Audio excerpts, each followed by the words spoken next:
everyone, and welcome to our next lesson. Today we're going to be adding some atmosphere, mainly through learning about sound effects and background music, but we are also going to do a little bit of maintenance here first. So the first thing I would like you to do is to go to the hierarchy and left click and hold on your main camera. We're going to drag it all the way down to player and let go. And now the main camera is going to indent slightly, and it means it's now a child. So the player is the parent object and the main camera is the child object. So everything that happens to the player happens to the main camera. So if I hit play here, you can now see whenever I move left and I move right, the camera now moves with us. And we're going to create a better camera script later, but for now we're going to use this. And now you can see I have a little problem. I'm bumping into my coins. That's weird. So we're going to change that. So I'm going to click out of play mode. I'm going to go to projects, prefabs. I'm going to click on my item coin and open prefab. So I wanted to do this later on in the lesson, but we'll do it now and I'll explain more later. We're going to go to our circle collider in our prefab, and we're going to see where this says is trigger. We're going to turn that on. So the difference between a regular collider and a trigger, a regular collider has physical presence, shall we say. It can physically push things and physically block things. But a trigger is only going to say, hey, you're touching me. So with that, I'm going to click the back arrow to go back into our main scene. I'm going to hit Control S because we made some changes. Now we can walk through our coins. Later we're going to collect them, but for now we just want to be able to walk through them. So the next thing I'd like you to do, I'd like you to click on, in your hierarchy, BG1 forest and hit Control D. We're going to duplicate that, and then I want you to click up here or press W. We're going to move this to the right, and this is a perfectly tessellating background, so I'm going to hit Control D again. Oops, or I'll save it over here. This is a perfectly tessellating background, so I'm going to slide this right in here. And if you scroll in, sometimes you're going to see this little line here. That means it's not perfectly aligned. Luckily, the creator who made this made it quite well, so you don't have to be perfectly aligned. You can actually make it overlap a little bit, and it still looks good. Okay, now that's going to give us some more room to move our player around and collect coins. I'm going to click on this platform, hit Control D, move this guy over here, move this guy over here, and one more. Control D, there we go. So we're going to give this some jump ability, so we can play around a little bit. If you want, you can even go over to our scale or press E here and, oops, sorry, press R. Move this one in, move this one in, you know, do whatever you'd like, kind of customize it, make it feel like it's your own. So now we're going to talk about music. Adding music is quite easy. The first thing I want to do is add the background. So in the hierarchy, I'm going to hit Control S. I'm going to right click and I'm going to go to create empty.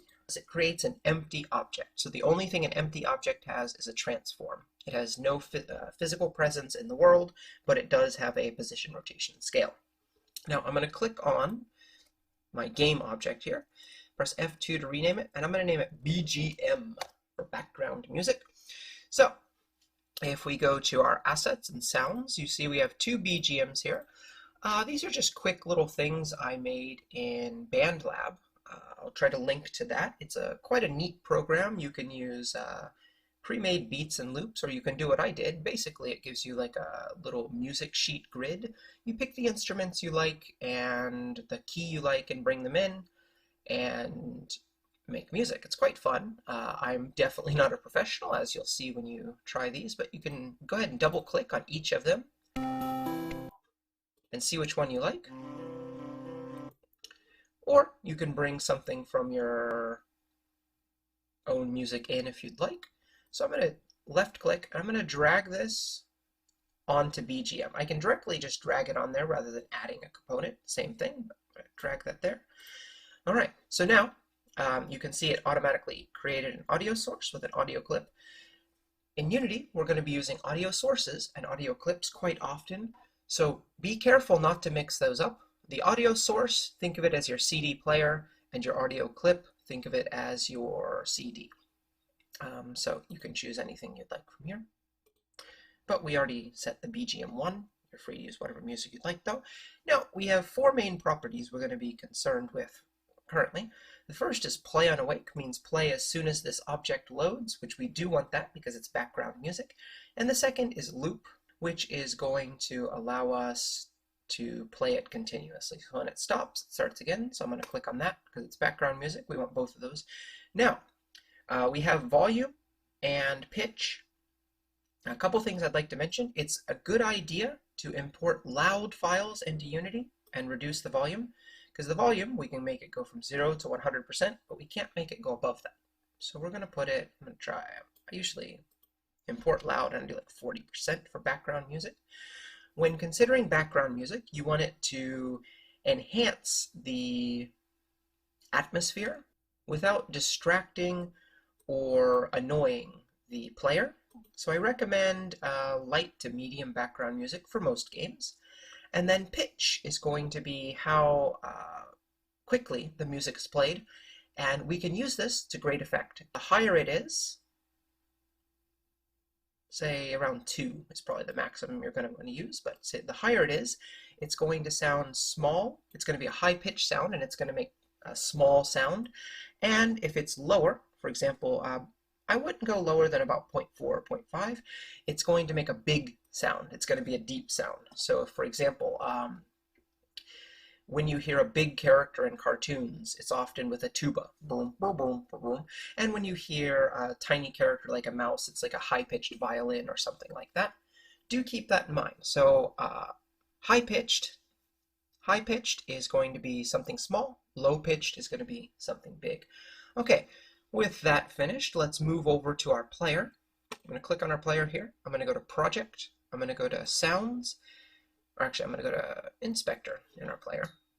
And I'm going to scroll down. I'm going to click Add Component. I'm going to put in, I'm going to say Audio Source. There's a lot of them down here at the bottom. Boop. And then we're going to add an audio clip. And we're going to use the boing sound because that's going to make our player, it's going to make a boing sound when we jump. So, do we want play on awake? No, we do not, because we don't want it to play until we jump. And do we want loop? No, we don't. We only want one boing per jump. All right, and pitch, it's your choice. We're actually going to do a kind of a cool thing here in a second, but you can choose what the pitch is, and the volume is probably okay at that level. All right, now I'm going to go ahead and hit Control S to save. I'm going to go to our prefabs. I'm going to click on our coin. I'm going to go to Open Prefab, and I'm going to click on Add Component, Audio Source, and then I'm going to add an audio clip, and we're going to make it the SFX coin. Okay, so I'm going to hit Control and S, go back out of this.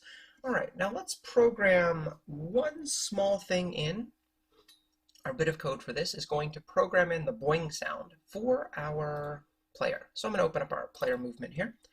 We're going to scroll down to our jump. And, okay, in the past we used this .getComponent rigid body to access our rigid body component on our player. We're going to try this .getComponent audio source dot, and we're just going to say play. So, whenever we press jump, it's now going to play our audio source. And if you'd like to make it just a little bit more, we're going to make a kind of a cool aspect. Remember, we tend not to like very repetitive things in games. We are creatures of pattern recognition, so we're going to hear patterns, we're going to hear small changes as well, and we can use that to our advantage. So we're going to say this dot get component audio source dot pitch equals, so we're going to change the pitch manually. We could put it at a big number or a small number, or we can put it at a random number. So we're going to say random dot range. Random means random number, range means from A to B. I'm going to say parentheses, and I'm going to say from 0.8 f, comma, 1.3 f, parentheses. Okay, and then I'm going to go ahead and click Control S to save. Now I'm going to go back into our game. Wait for everything to load. Now I'm going to press play. And make sure your mute audio isn't on, as mine was.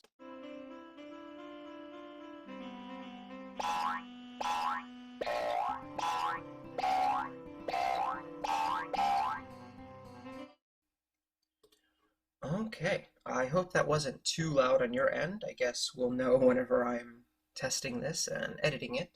But we now have a player that has a sound. We have some background music. It really changes the atmosphere and feel of our game.